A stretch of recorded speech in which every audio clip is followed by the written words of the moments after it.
Today we're going to take a quick look at this wireless number pad. This is a mechanical number pad. The company did send it over and compensate me to make this video, and this thing is super nice. So let's take a look at it.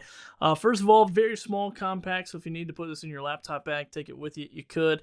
And then, like I said, it connects with two different wireless modes. One is going to be 2.4 gigahertz. The other one is going to be Bluetooth. And you can see there the setting right there, off, 2.4, and Bluetooth. So you just want to select that to Bluetooth, function, and enter for 5 seconds. It's going to show it up on your computer. You can connect it via Bluetooth, and then you're ready to go. However, if you don't want to use Bluetooth and you'd rather wirelessly connect it with its own device, it does come with this 2.4 gigahertz connection here. And then also you do need a AAA battery. Just put it right there. And then it doesn't come with any backlights or anything. They wanted to make sure the battery lasted for a long time. It does have some anti-slip feet here, so it's really easy. Now on a Windows machine, if you hit function and then the star, it's going to bring up a calculator, which is pretty cool. That does not work on Apple, but it does work on Windows. And then you have several function, page up, page down.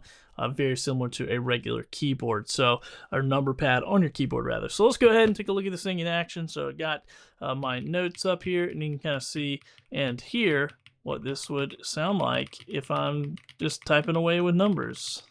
So there you go. Hope this video gives you a good idea what comes in the box and how it works.